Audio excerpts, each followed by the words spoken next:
Hello and welcome back to my channel. I'm coming to you from Jayco Coffee. This is a great place to get coffee, and you get a free donut with every cup of coffee. Food here is delicious. My name is Mike, and I'm a retired truck driver in the Philippines. Today we're diving into one of the most controversial social movements of our time, modern feminism. Before we begin, let's get one thing straight. Feminism at its core was never a bad thing. The first and second waves of feminism fought for vital human rights: the right to vote, the right to work, and the right to be treated equally under the law. Those were noble and necessary causes, but somewhere along the way, many argued that the movement changed. It went from promoting equality to promoting ideology, resentment, and even division. So in this video, we're going to unpack how feminism went too far in the USA and what that means for men and women today, and whether balance can ever be restored. Also, I'm going to look into what feminism looks like here in the Philippines. I'll just give you a little teaser by telling you that it's very different than feminism in the United States. In the Philippines, feminism has not gone too far. At least not yet, anyway.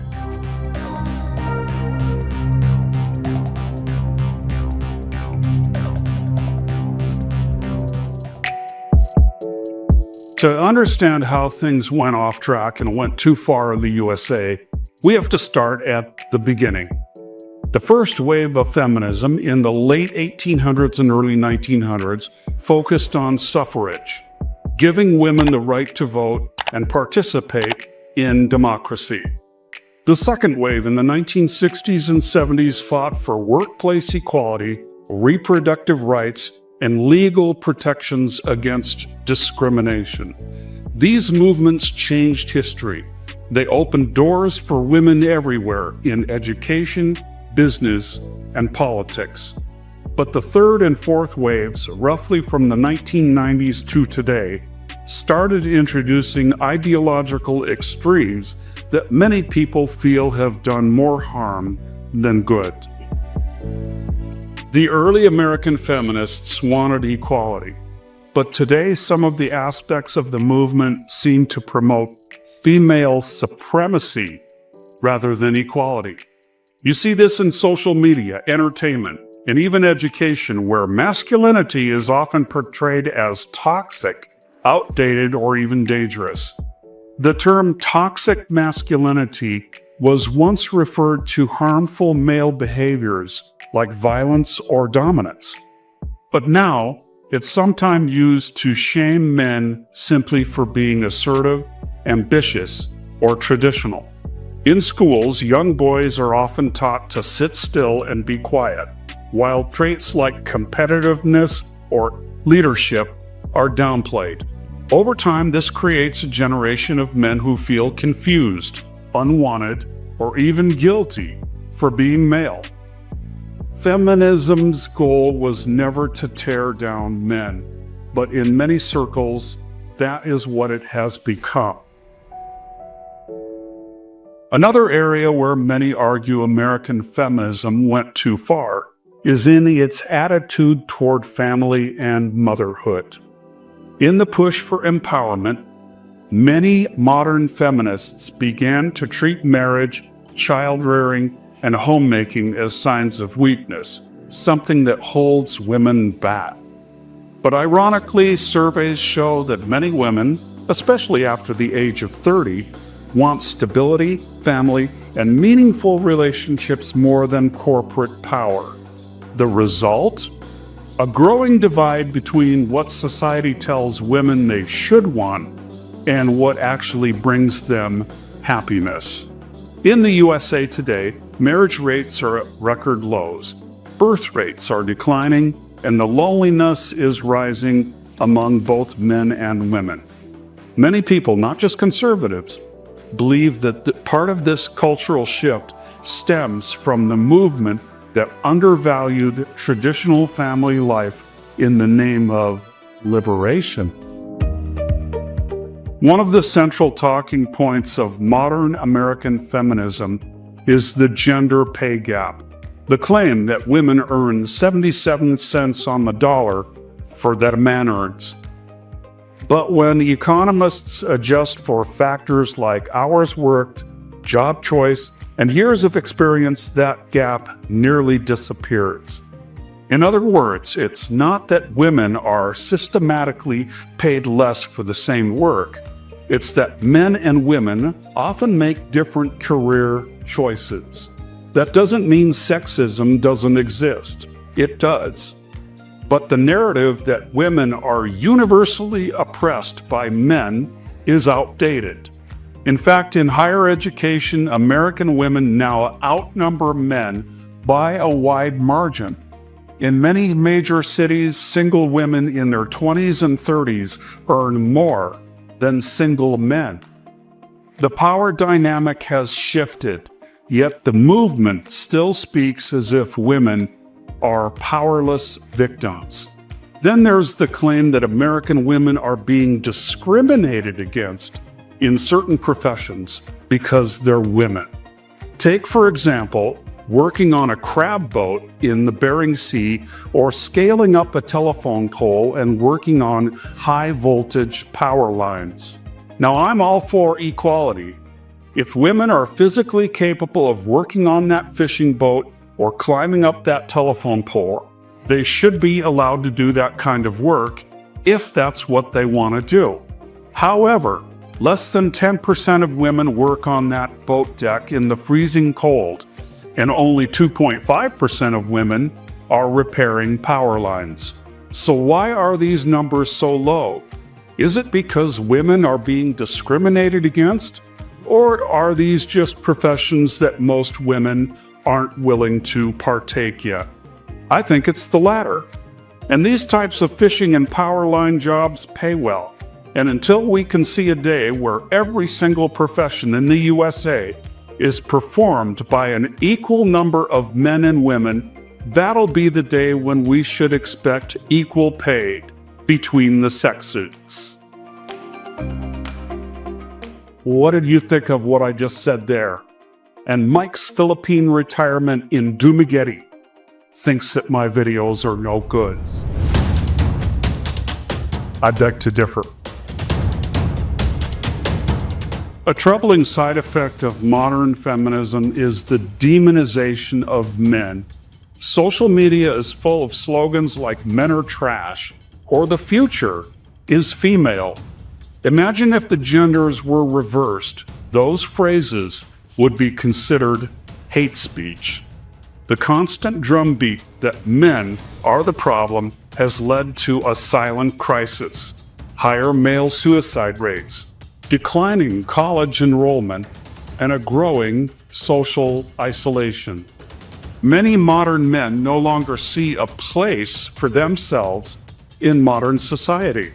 Ironically, the feminist movement that claimed to fight for equality has helped create a culture where one gender's pain is ignored simply because it's male. It's no longer about equality. It is about feminism seeking to get even with modern men, many of them innocent, for the oppression that women experienced in past generations. Another major shift in feminism in the USA is the focus on victimhood. Instead of empowering women to take charge of their lives, modern feminism often encourages them to see themselves as perpetual victims of patriarchy. This mindset can be damaging. It breeds resentment instead of resilience. When every personal failure or disappointment is blamed on the system, it removes personal accountability. And that's not liberation. That's dependence on outrage. True empowerment means recognizing inequality when it's real, but also acknowledging personal accountability and strength.